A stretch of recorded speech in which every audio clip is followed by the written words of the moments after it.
Sure. I'm CEO of Infolink. Do you need to know what the company does? Yeah, exactly. Sure. We do product support for technology companies, mostly software companies. So we design the environment that companies need to support their users. When was founded Infolink? Infolink was founded in 2001. So we've been in business since then. How many employees you have? 50. How many customers? About 10 big customers and probably 50 or 60 smaller customers. So talking about customers, can you talk us about a success story with one of them? Sure. What we do is product support. So we have good testimonials of customer end users that we support for companies that are that intend to buy a product again or renew a subscription simply because of the support that they were given. So we have many testimonials like that. So can you give us a little bit of details? So for example, what was the problems, what was your solution, and what was the benefits for them? Just to give you an example of a product that we supported for IBM, the problem was they had a lot of, they had a large volume of support that was not being taken care of. And we came in, put a team together, analyzed where the support came from and what it was about, found out that a lot of the support that was generated, the requests for assistance were automatic, and they had to do with alerts that were being generated by software systems themselves. So we did a tuning process of those alerts. We're able to bring those down by about 80%, and consequently the workload for the support team. Okay. So what is the value added that your customers receive from Infolink? Well, there's basically two. One is to turn support, the support function, from being a cost center as it's usually viewed to being an asset for the company. Because in this day and age where a lot of these software products are going into a SaaS model, it is absolutely essential that customers are happy so that they renew their maintenance, they renew their maintenance, they renew their subscriptions. But not only that, but by doing support professionally, we help end users realize the value that they have in the products they purchase. So out of 100% functionality that they have, they only use 10 to 20%. So what about the other 80%?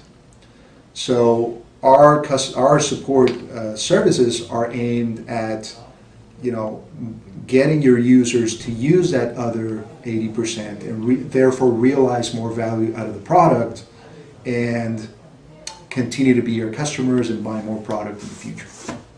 So right now, what is the status of Infolink? Status? Yeah. I mean, are you looking for capital or are you looking for expansion?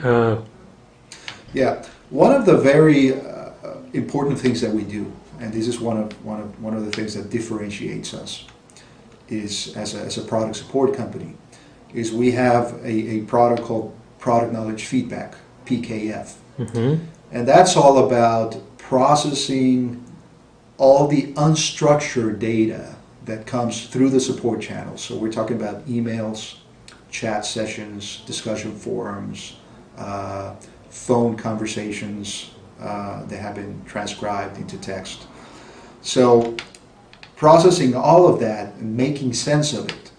So finding those insights that were given by customers and feeding those insights back into the business. So engineering will know what features they're supposed to be putting into the product, which ones are being used or not used. They will know, product marketing will know how to better help their customers use the functionality that is there, that is not currently being used. So things like that, right? Right now, that is a product that is being just launched, and we are looking for funding for that particular project. And we think that that product will become the product for our company. Okay, good. For the last 3 years, Jose Antonio, can you tell us what is the average growth on sales and in terms of percentage? Well, the last 3 years have been tough for a lot of companies, right? So that's a tricky question because I don't, for the majority of companies, you're not going to find really large growth rates. We're talking about a very tough period economically. In our case, over the last 3 years, we probably have an average of maybe 15% growth in sales. Okay.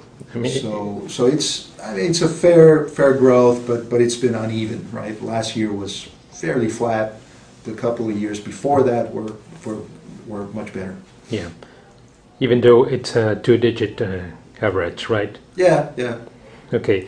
For the midterm, Jose Antonio, what is the strategy for growth?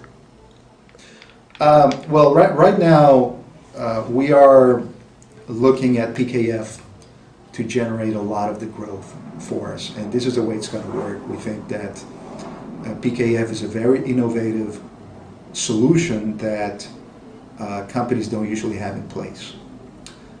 They may have some sort of customer support, but usually not PKF, even larger companies. So PKF is a product that we're launching, that we've had before, but we're launching a new version of it that is much more automated. That'll generate some revenue in itself, but it also opens up a new market for us with larger companies, which we didn't go after before. And PKF also opens the door for us to sell more services into these companies. So we may do PKF first and customer support second. Okay, and this is the last question. When you initiate with Techba, and what was the help to receive from them? Well, a lot of it, right? There's obviously consulting help, and there's the value of the network that they've created, which is very, very important to me, and I've taken advantage of that. There is obviously the being able to use the facilities and to get a little bit of funding for small projects, usually having to do with marketing our products and services. So it's a variety of things. We're pleased with what Techba does, and we think there's a lot of value if you take advantage of it. Okay, that's it. Thank you very much, Jose Antonio. Thank you.